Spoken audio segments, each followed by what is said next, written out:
புவனகிரி தனியார் தொடக்கப் பள்ளியில் 12 ஆண்டுகள் தலைமை ஆசிரியராக பணியாற்றி தற்போது அடிப்படை வசதியின்றி குடிசை வீட்டில் தனிமையில் வாழ்ந்த தங்கள் ஆசிரியருக்கு வீடு கட்டி கொடுத்த முன்னாள் மாணவர்களின் முயற்சி நெகிழ்ச்சியை ஏற்படுத்தியது.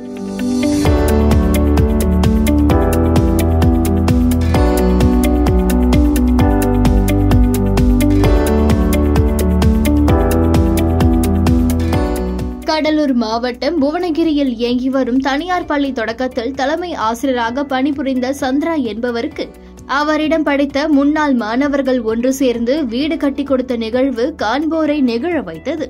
ஆசிரியர் சந்திரா தனியார் பள்ளி தொடங்கிய 1981ஆம் ஆண்டு முதல் தொடர்ந்து 12 ஆண்டுகள் பள்ளியின் தலைமை ஆசிரியராக பணிபுரிந்து வந்துள்ளார். இவர் ஆசிரியராக பணிபுரிந்து வந்த காலத்திலும் தற்போது ஓய்வு பெற்றுள்ள காலத்திலும் மிகச்சிறிய குடிசை வீட்டில் வாழ்ந்து வந்துள்ளார். அந்த வீட்டில் சரியான அடிப்படை வசதிகள் எதுவும் இல்லாததால் மிகுந்த துன்பத்துடன் வாழ்ந்து வருவதாக முன்னாள் மாணவர்களுக்கு தெரிய வந்தது.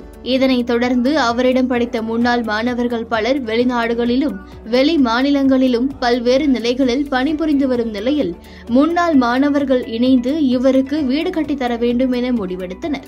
முன்னாள் மாணவர்களின் முழு ஒத்துழைப்புடன் சுமார் 3.5 லட்சம் மதிப்புள்ள வீட்டினை குறுகிய காலத்தில் கட்டி முடித்தனர். இன்று வீட்டின் சாவியை முன்னாள் பள்ளி மாணவர்கள் தனியார் பள்ளியின் நிர்வாகிகள் முன்னிலையில் ஆசிரியை சந்திராவிடம் ஒப்படைத்தனர். தொடர்ந்து வீட்டினுள் சென்ற ஆசிரியை சுவாமி படத்திற்கு வழிபாடு செய்து மாணவர்களுக்கு ஆசி வழங்கினார். ஆசிரியர் சந்திராவிற்கு தற்போது 75 வயது ஆகும் நிலையில் அவருக்கு திருமணமாகி 5 வருடங்களில் அவரது கணவர் இறந்த நிலையில் ஆசிரியை கவனிக்க வாரிசுகளும் இல்லாமல் தனிமையில் குடிசை வீட்டில் வாழ்ந்து வந்துள்ளார். தற்போது புதிய வீட்டில் முன்னாள் மாணவர்களின் துணையோடு தன்னம்பிக்கையோடு தனது வாழ்வை புதிய பொலிவுடன் தொடங்க உள்ளார். முன்னாள் மாணவர்களின் நெகிழ்ச்சி மிகுந்த இச்செயல் புவனகிரி பகுதியில் பல்வேறு தரப்பினரின் பாராட்டை பெற்று வருகிறது.